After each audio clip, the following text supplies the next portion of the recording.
All right, so we are going to talk about magnetos then this week. We're going to take it and reorder stuff. The reason why we didn't do magnetos, I waited a week, is because normally this week I would go over transformers, which Magneto has, but hey, we'll just do transformers when we get to that point. How does that sound? So, all right, we're going to talk about magnetos. We're going to select the right pin, and we're going to see what happens here. So, number one. Hey, one. And then a period. And then a space, and we'll see magnetos. Oh, no, we're talking about magnets first. Can't talk about magnetos unless you talk about magnets, because the whole thing about a magneto is magnets. But since we skipped some stuff, I think I got to back up just a little bit and talk about magnetos and what they are and all kinds of stuff. So, having said that, let's do this. Okay, so we're going to talk about magnetos. A magneto is a self-contained device that creates the spark with a spark plug that fires off the fuel-air mixture in the cylinder. In a car, going way back, they use magnetos, and then after magnetos, they use what we could refer to as a Kettering ignition system, which we'll cover first because it's very basic ignition system that helps us kind of get going, and we just add some components to make it a magneto. But the thing about a magneto, this happens to be a slick magneto. There's really now two types of magnetos. There's slick and there is Bendix magnetos. This happens to be a slick. We have a question. I just want to make sure you were recording, sir. I didn't see it. I believe I am, so thank you for asking. Let's see. Yes, I am. That was for your benefit, I'm sure. Better record this. All right, so magneto, self-contained thing, creates a spark. The reason why we don't use a battery type ignition system in aviation is because what happens when the battery dies? Anybody ever have an experience in your car where the alternator goes out? Yes. So you're driving down the road, and if it's at night, the headlights start getting dim, then the radio doesn't work, and then the engine dies because the battery died, and so did your spark along with it. So with a magneto, it is self-contained. It does not need a battery. Yes, if you look in your Bendix manual, you will see a system that does use a battery. That is only for starting purposes, which we will get into starting. So this has everything in it. It has a self-contained AC generator inside that generates its own electricity, which creates, we'll get into how it works, and creates the spark. So no electricity needed. In fact, Evans Aircraft came out of the factory without a battery and two magnetos. So aircraft have two magnetos. There's a couple of reasons why. The primary reason is for redundancy and safety. If you remember, about 2 weeks ago, my airplane got stuck here because one of my coil died, some magneto died. How did I know it? I didn't. Flying along, I had no idea it died. Engine just runs fine without it. I should have noticed maybe a little bit higher than normal exhaust gas temperature, but it's kind of a nuance. You'd have to really be paying some strict attention, have some numbers figured out on that one. So number one, safety. Number two, well, you kind of look at it this way. Since they're going to have two, might as well put them to use. And so you have two of everything. So you have two magnetos, two ignition systems, two harnesses, and every cylinder has two spark plugs. Well, since they have two spark plugs, put them to use. So when spark plugs fire off, the way they work, and we'll get into this in another class, is it starts the flame front, and the flame front then burns from the spark plugs towards the middle, and it burns a little bit differently because of the two spark plugs, which is how it's designed to operate. Cars, automobiles, some of them have used dual ignition throughout the years, meaning two spark plugs. Believe it or not, I think the Ford Ranger did, of all things. And honestly, I think that had to do with the state wasn't passing smog or something like that, and so that was a big help. Is that because, since you're using two plugs, that means you're going to get a better burn out of it? I don't want to say better, it's different. The flame front starts in two spots. Instead of one all the way across, it's two, and then go figure towards the middle. Let's see, BMW, did they ever do that? Mercedes did. I had a E500 that had a V8 with 16 plugs on it. Wow, they're probably Buddy, like $9 some a plug too. challengers have that? What's that? They're probably like $9 or $10 a plug too, huh? See, but you talk about $9 or $10 a plug. I'm like, I know it's not an aircraft. that's but like, oh, I don't know. They were pretty cheap. Might not have been that cheap, you know. you should buy more. It's Mercedes. Yeah, you know, because we're talking about I aviation know. spark It's plugs. 120 The cheap ones are like $35-$40 a piece, and the expensive ones are $130 a piece. So then if you drop them, you throw them away. So anyway, so that's what a magneto does, and we have two of them. So this is a little confusing, but if you have two magnetos, then you have a dual ignition system. But they also make one magneto that has everything in one case, two magnetos in one case. That's called a dual magneto. So you have one dual magneto or two single magnetos for a dual magneto system. You see? That's the makes most confusing thing perfect about sense. all of this. So And the I'll, FAA sees them both, like, so if you have two magnetos or a dual magneto, the FAA sees it as the same thing essentially. yes, if you have a dual magneto, the only thing it shares is one magnet, Right. but it has two of everything else. And then only Lycoming uses that. No, nobody else uses that. All right, I'm going to say this 100 times, and when you get it wrong, I will just be so upset. Magnetos, along with every single engine accessory, all of them, generators, alternators, fuel pumps, vacuum pumps, everything. I forget, what did I leave off with? Hydraulic pumps. I don't care what it is. An engine-driven accessory, the rotation, and you're writing this down, the rotation is when viewed from the drive end. So the first person to say, when I say, what is the direction of rotation, and you say, it is from the pilot's perspective, I think you have to come in the next day wearing underwear on your head. I can't make you do that. And it should be clean underwear too if you were to do that, please. All right, so direction of rotation of any engine accessory is when? From the drive end. Which end is the drive end? Right there where the arrow is pointing. This is the drive end. Where it sticks out of the accessory. Yes. All right. I was going to wait till break. Leave that running. Come over here.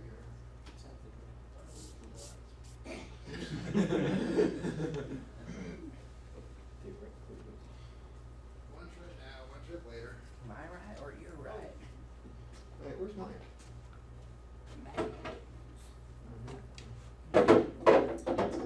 Okay, this is Dual magneto. this is the Impulse drive end. So direction of rotation is when viewed from the drive end. So if it turns to the right, it turns clockwise. Here, there's a clock to help us.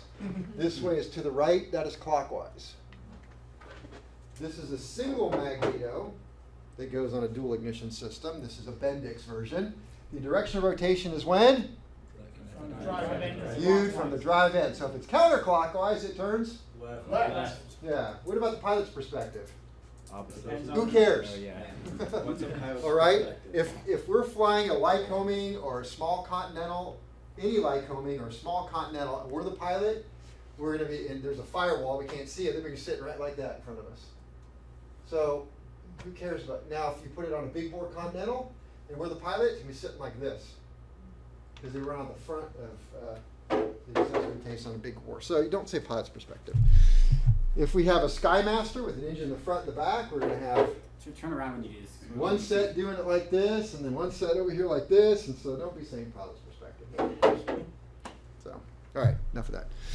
Okay, so now we know what a magneto is. We know what it does. We know which way it turns. Yep. You're like, I don't. Yeah, maybe you do. Magnets. Magnets. All right, this is a fun part. I like magnets. So, definition. And we are going to carry this bit of information that we are covering right now into the last lecture series that I have. Not of this class, but we see 306, I think, 306, because we're going to do a lot with magnets in AMT 306. Definition is An object that attracts ferrous metals. An object that attracts ferrous metals.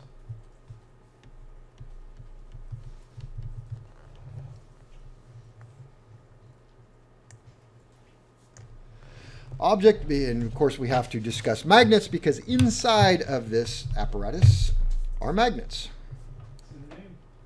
Thus the name. It's made up of part magnets and part neto, so it's a magneto. All right, it produces a magnetic field.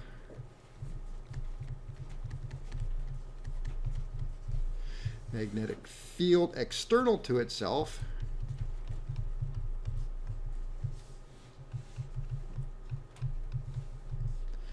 Itself that interacts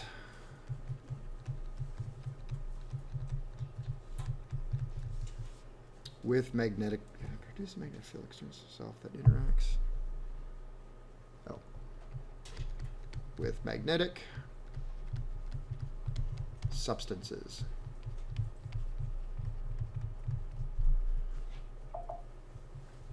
Right, so what's ferrous? What does that mean? Iron. And we all know what a magnet is, right? Magnets are fun to play with. You can break the TV with them. You can break, not the new ones? The old TVs, yes, you could break with a magnet. Yeah. I put some really big speakers next to CRT. Yeah. The weapon of choice for my children are the bamboo coasters in our house. That has taken out more than one TV.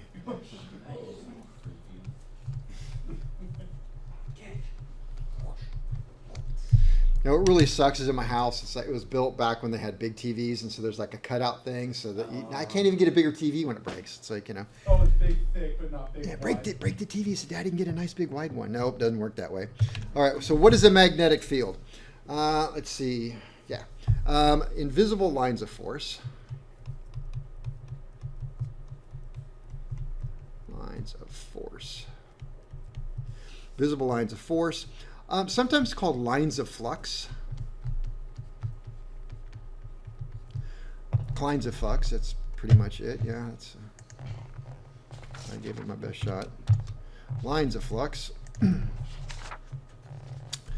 that have a north pole, I'll say that leave the North Pole, like Santa.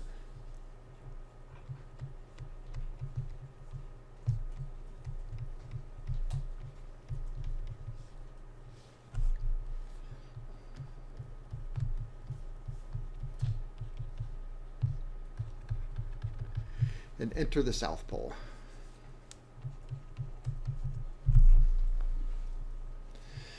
And I have been told this is purely theoretical, just like, and nobody really knows if that's true, so we can write that purely theoretical.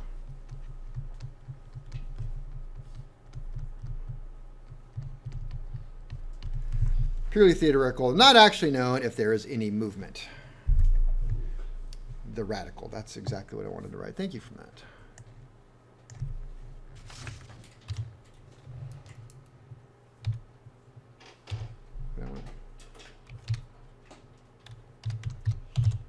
What does it mean, like you don't know if there's movement Figure or that not? one. What's that? Like, what do you mean, like, they don't know if there's movement or not? They don't know. So, like we know electrons move. So we have these lines of flux that leave the north and enter the south. But nobody knows if there's movement of something. They're there. Is there something that's moving in the air? I don't think I so. mean, if they cross the conductor to create electricity, it wouldn't have to be moving, and then when it stops moving. And these lines of flux? Well, they I can. just figured it out. The lines of flux themselves can move, but is there something moving within it? Is the whole Okay. thing. Yeah. Like if you just have a magnet sitting in your hand, is there anything moving across it even though there is magnetism? Yeah, is there anything moving across it? That's the point. We don't know.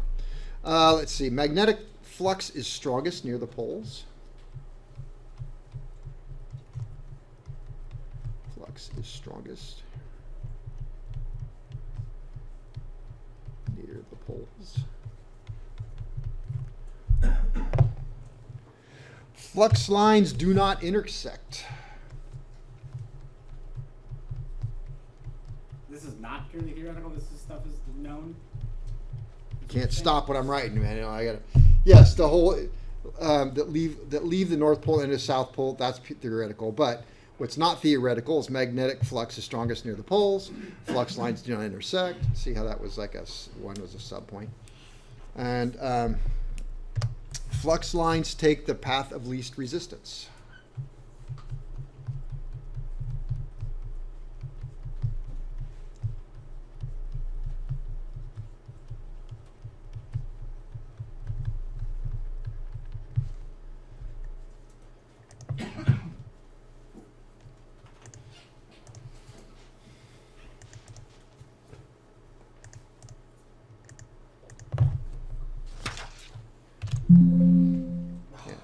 Take the path of least resistance.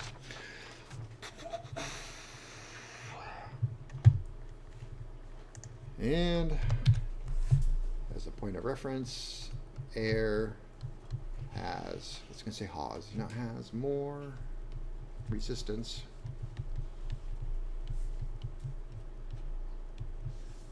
than steel.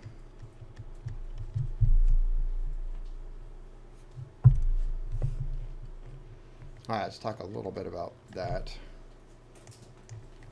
I want that to move over more, but it won't. I want to use this pen. When we get into non-destructive testing, we're going to deal a lot with magnetism and lines of flux.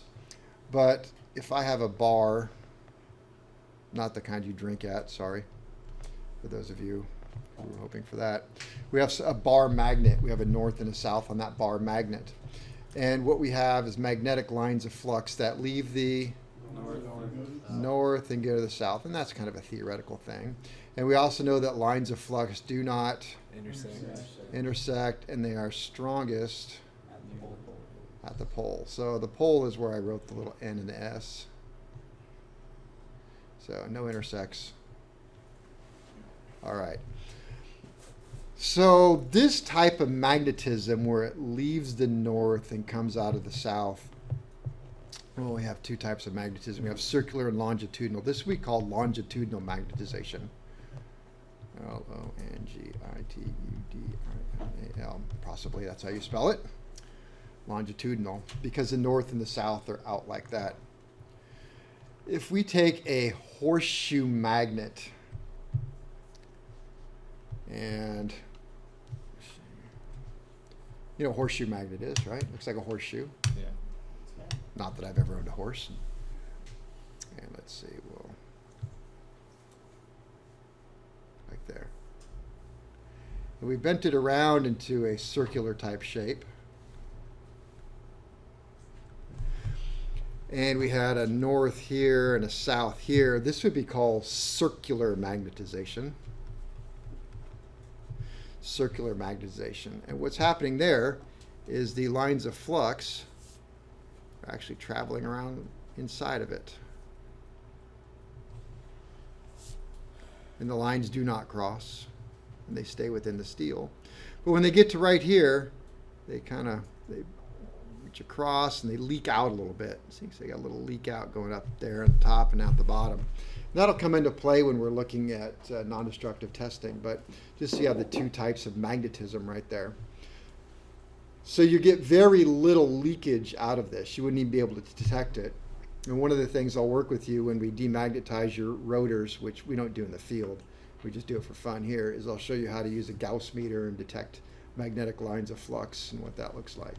So, all right, magnetic lines of can also be said too that there's a theory that this wears out the magnetic lines of flux, that the magnet diminishes, like it takes, almost like it takes some sort of power to operate a magnet like this. So if you had a magnet and you just set it down, you left it for a very long period of time, believe it or not, facing east and west, it will diminish itself over time.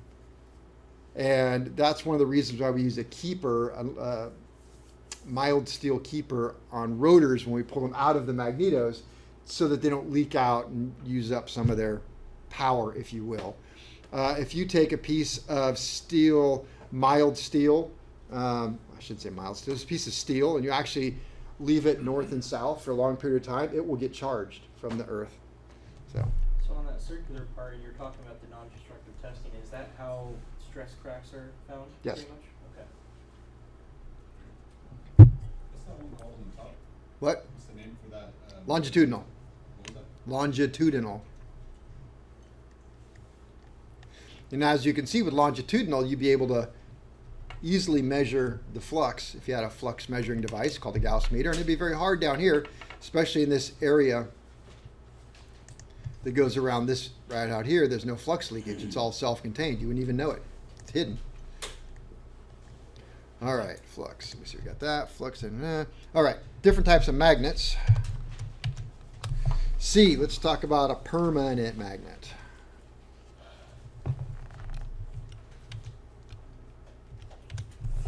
Permanent magnet.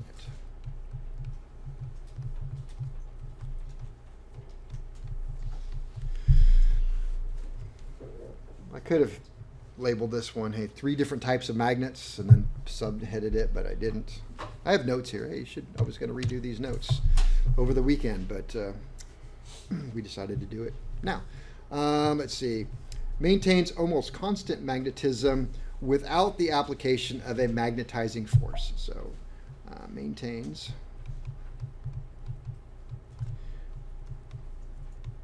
almost constant magnetism without the application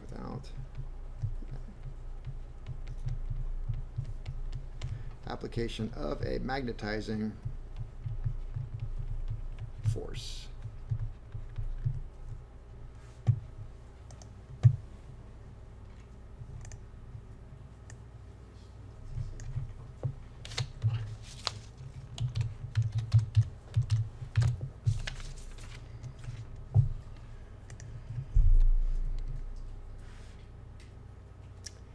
There are, let me see, permanent magnets. We have permanent magnet. I don't know why I made this one its own separate thing, but whatever. A natural magnet.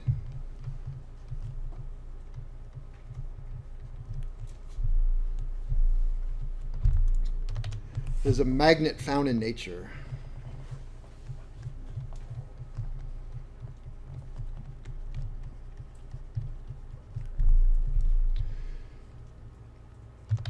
And they call it a lodestone.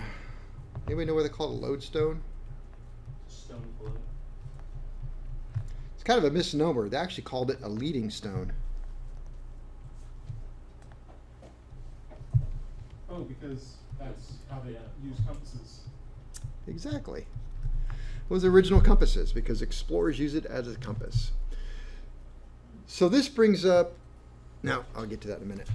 All right, so a natural magnet, permanent magnet.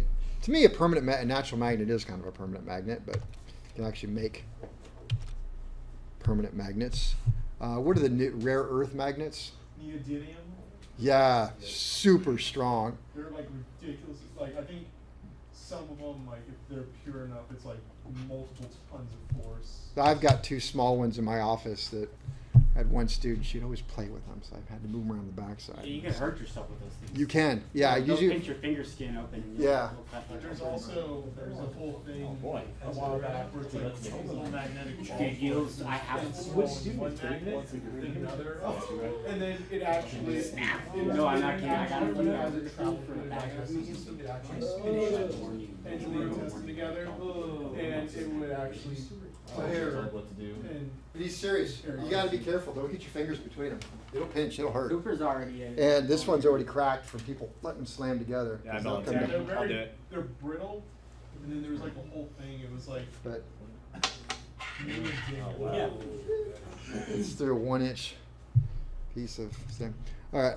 Where am I here? don't do it. Lodestone. I'm Electromagnet. doing it, Cooper. No, I'm tempted. You need to put them on your ears like an earring. Or your cheek. No, don't put it anywhere in your mouth. You're gonna get some type of weird. What does it taste like? I'm like scared. Like I'm. Turn the recording off, then tell them what to do. Dude. Yeah, I mean, you got it. You can get those apart. Alright, oh yeah. Oh my god. Come on, I don't want to put Stillwater. it back together, I'm scared. Electromagnet, but that's one word. Electromagnet. And that is, we know about this already, so a magnet made by passing current through a coil.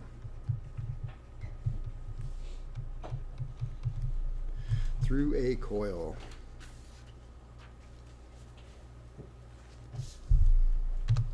I'm not going to write this, but use the left-hand rule. When a coil is held in the left hand with the fingers pointing in the direction of current flow, the thumb will point to north. It's just not that important. The strength of the magnet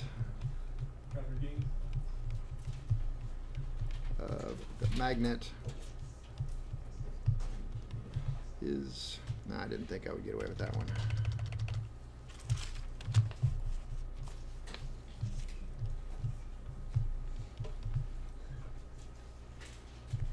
Is directly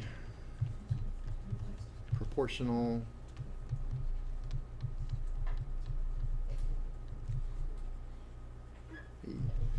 to the amount of current.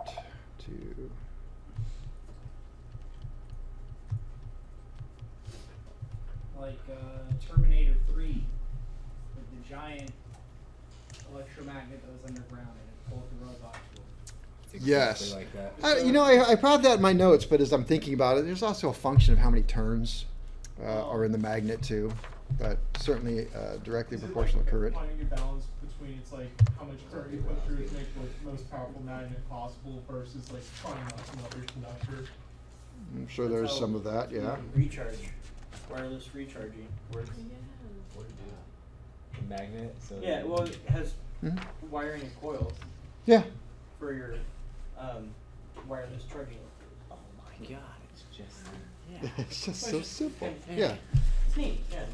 Well, it's kind of more of a transformer, right? One-to-one transformer, But yeah, it's the two. Mhm. I thought we said Terminator. which we would have been talking about, but now we're not. So it's not necessarily magnets. It's not two electromagnets, Yeah. but it's a transformer, But they but have it's it back to similar. each other. which we should be talking about right now, but we're not. So, all right, it's your fault. All right, this can get a little confusing. Well, a lot of it can get confusing. So we have two ends of a magnet, two ends of a magnet. All right, so I'm going to move over here just and say this is where we could get into trouble with things. And we could say, well, if we... Okay, so we have the Earth. And in the Earth, there is like a bar magnet in there. And if we called this the north end and we called this the south end, and then we had a needle that pointed towards north, then is this, because it's opposites attract, like repel, just like with the magnets, if you try and put both south ends together, you won't get it. North ends, so opposites attract. So what end of the needle is this? Is this the north end or the south end that points to the north? Oh, so this is the south end that points to the north and the north end that points to the south. Yeah. Right, that's just real confusing. Now is it, or maybe, just maybe within the Earth, this is really the south and this is really the north, and that makes this then the north and this then the south. Sure, it's Which one is accurate? Yes. I think it's the first one. Okay, this end right here unequivocally is the north-seeking side. You can't argue that. Oh, you can, but please don't. So I just call it the north-seeking side and the south-seeking side. I'm like, all right, I'm not going to make it anymore. So we have two ends of the magnet. We have the north-seeking side, the north-seeking. Oops, somebody didn't warn me. And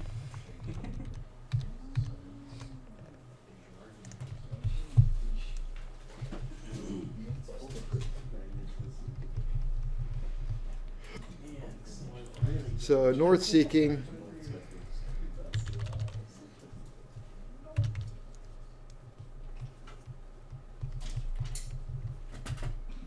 It's going to do it again, isn't it? North-seeking and the south-seeking.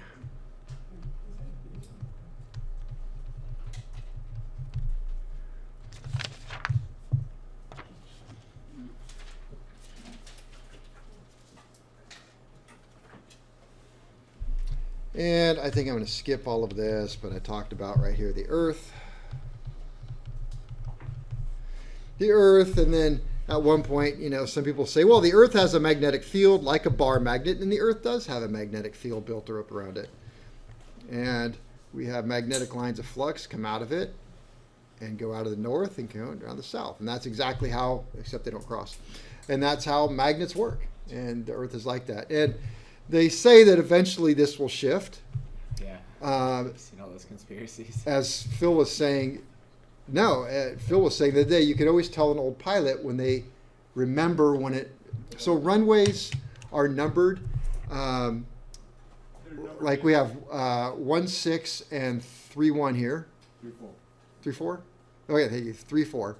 And so that is so 1-6 goes that way and 3-4 goes that way. So we'll go with this way. 1-6. It's 160. So 180 is south. This is 160. But you talk to Phil, he'll tell you when he remembered it used to be 150 or the other way. So as the Earth changes, the magnetic lineup of the runway also changes. So Didn't they have to repaint over at Sacramento International not super long ago? I don't know. I wasn't there. But anyway. Well, you can So- see the crust of the Earth too. There's changes. Yeah. Yeah. So anyway, they say it'll change.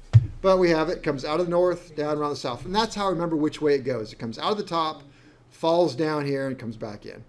So, and there's a whole bunch to be said about the Earth's magnetic field and how cool it is, and it could eventually change.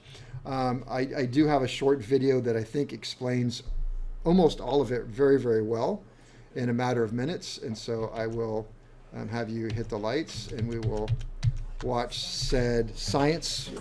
This moment of science is brought to you by, Bill Nye. there we go. We just have to hope this works. Is this when Pangea was Yes. Oh.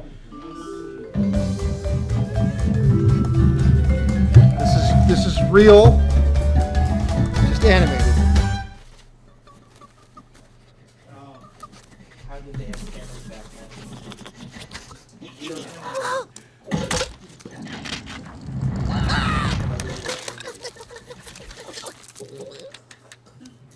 This guy got thumbs, don't Feathers, biped.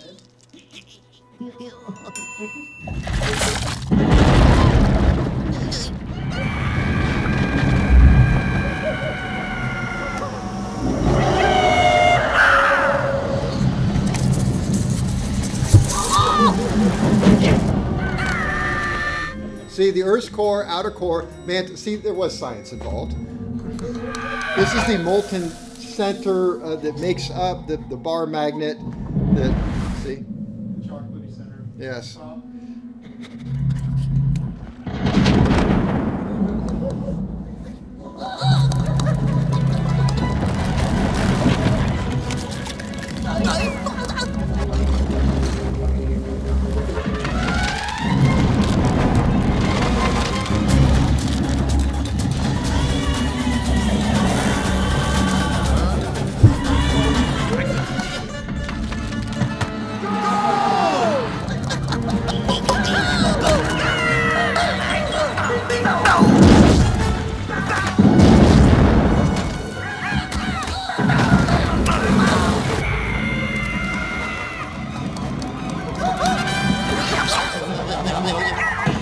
Scientists have they know that the magnetic field did reverse. Now we know how.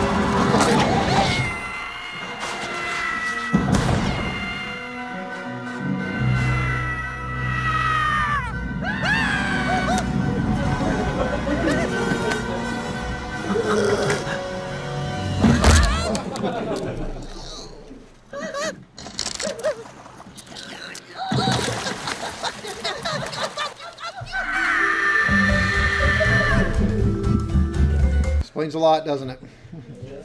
I think we're too easily amazed. That's how magneto works. All right. That's what I'm saying on notes. Tell the mechanic inspector. So basically, it's like screen. Groundbreaker.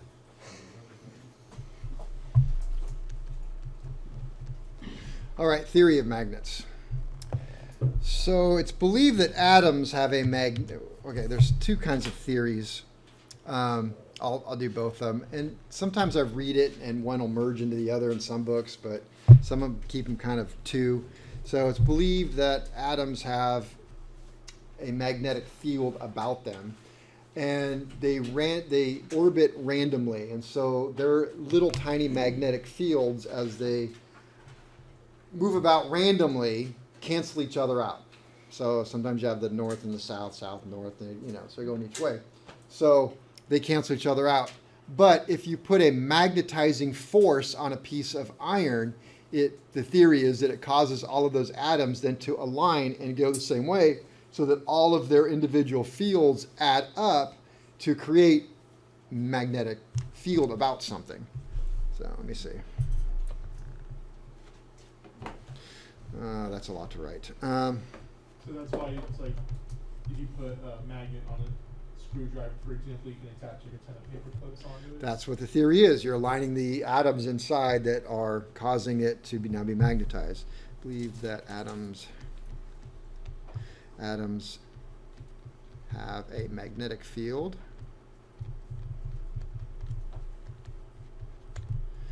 Have a magnetic field.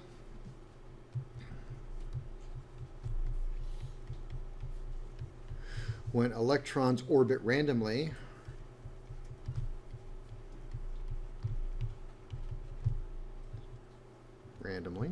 the fields cancel each other out.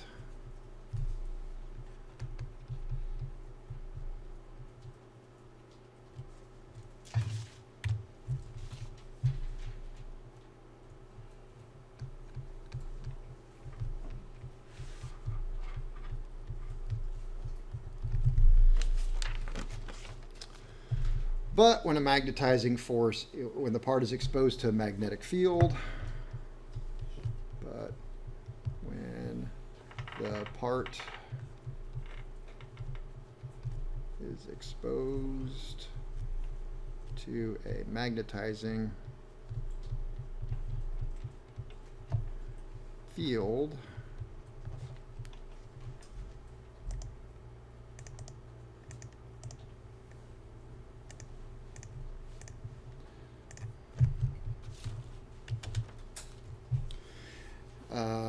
the electrons align.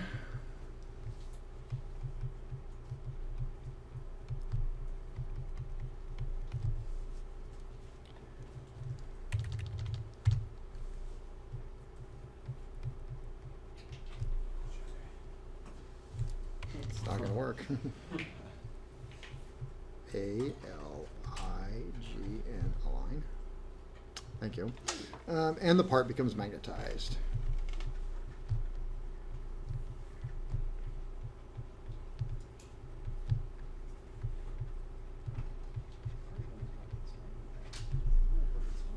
Part becomes magnetized. All right, I go with more of the domain theory.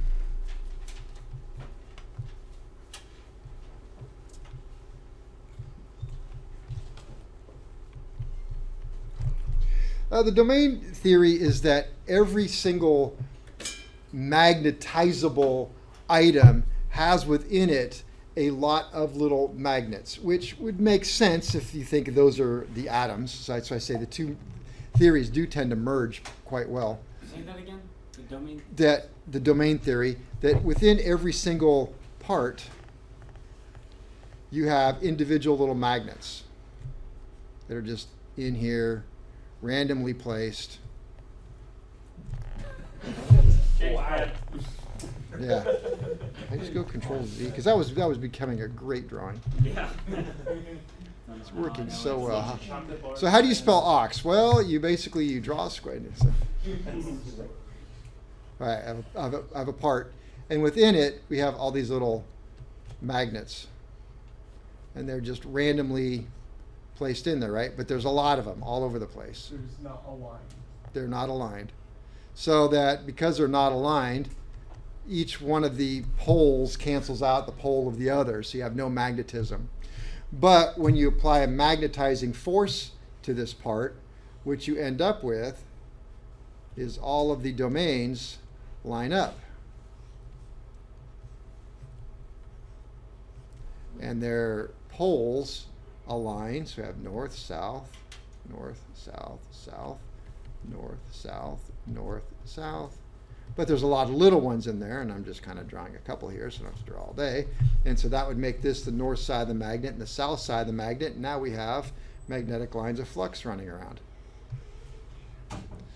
So that's the domain theory, which again, you can just take this theory and then apply it to a lot of the stuff I've read. So, well, it's kind of the same, but it's just that these little magnets are in fact the electrons floating around that have a magnetic field to them. So you can think about it either which way. I just prefer to go with the domain theory. Nope.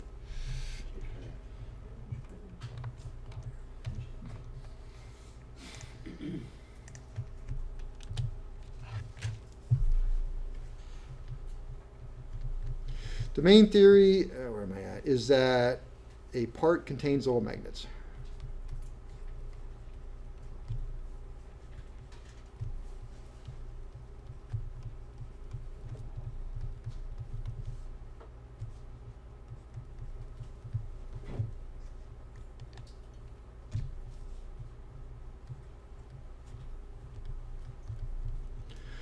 Little magnets that become aligned. I'm trying to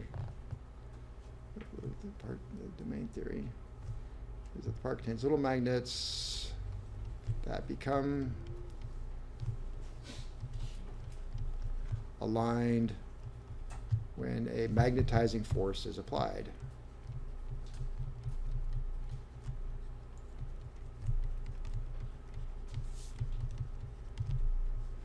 Magnetizing. Theory called? I don't know. I don't really have a name for it. Okay. The same So you have things. the domain theory. That's So Yeah. you can say not domain theory. or domain theory. Even Just though- like- Electron magnetism theory. Non-domain theory, NDT, non-destructive Yeah. testing. There you go.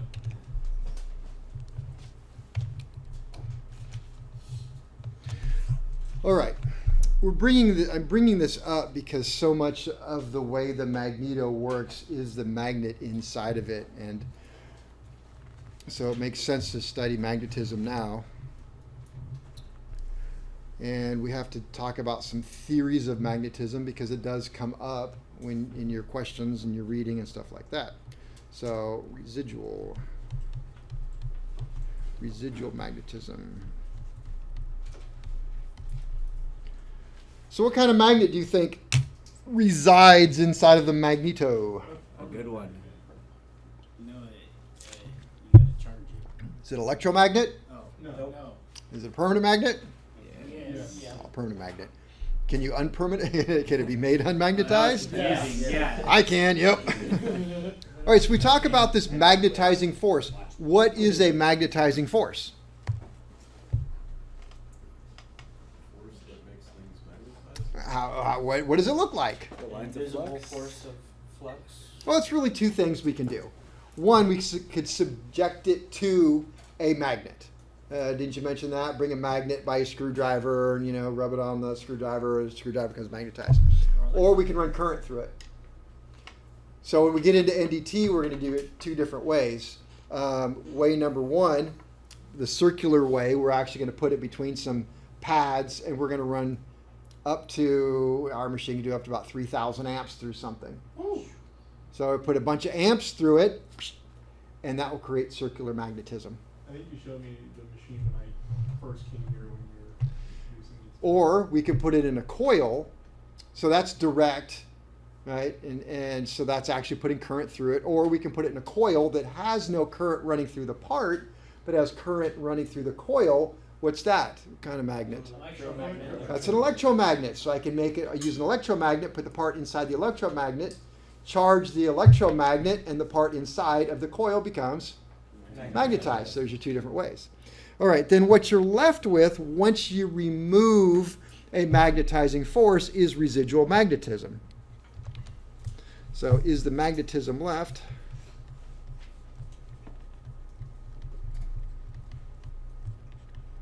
Left in a part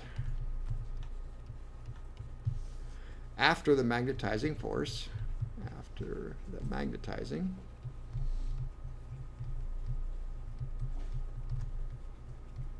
force is removed.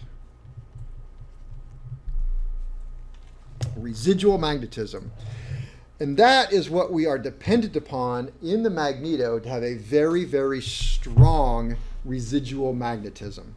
If it was a weak residual magnetism, well, then the thing wouldn't work. It's like, wow, it's really strong, but as soon as I take off the current, then it just kind of dies off.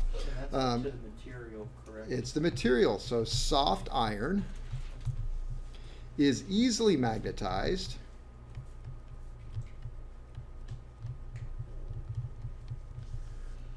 but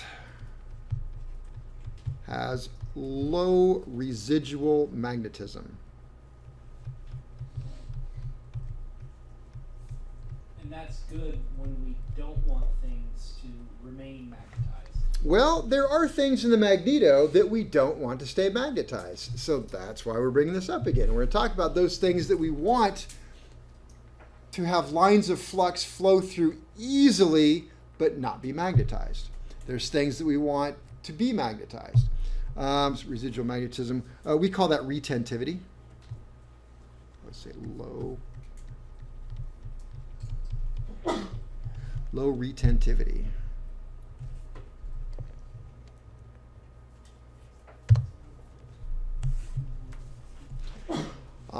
We have strong. I use the word strong steel instead of soft iron. I guess that's the opposite. I don't know. I'll just go with it. Strong steel. I could have said strong iron, but really that would be carbon steel. Is that carbon that does that? It must be. So we talk about engines. There's things inside of an engine that are rather soft, and they want them soft, and some things that are very strong have a lot of carbon in it. The more carbon you put in it, the stronger it gets, but the more brittle it gets. So you get to a point where if you drop it, you could break it. It was so strong, right? It won't wear, but yet it's brittle. So there's this fine line. So strong steel, carbon steel has high make sure I'm at the right spot here. Residual, yes, is much more difficult to magnetize.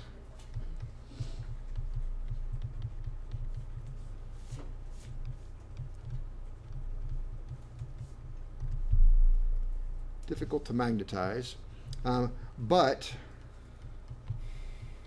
has a much higher retentivity. Or much higher, I'll say residual magnetism. I don't really understand the retentivity. It's another word for residual magnetism. It's just another word for that. Well, the ability for it to keep that magnetism. So like the screwdriver, you can really easily magnetize it, but it doesn't stay magnetic for very long. Oh. Whereas those permanent. So once it's magnetized, it kind of like, it takes forever for it to demagnetize. That has high retentivity. Or retentivity basically, I Slow would say charge that's in, slow the charge ability out. to retain Something's something. the magnetism. Thank you for that all. And I'll throw out a few more words here. Permeability.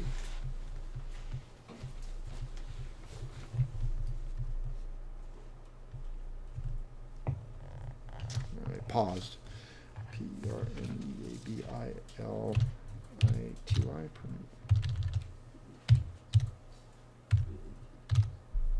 No, Permeability. There we go. Permeability. Permeability. Is it break time? Yeah, I went right past it. We'll pick up with permeability in just a few minutes.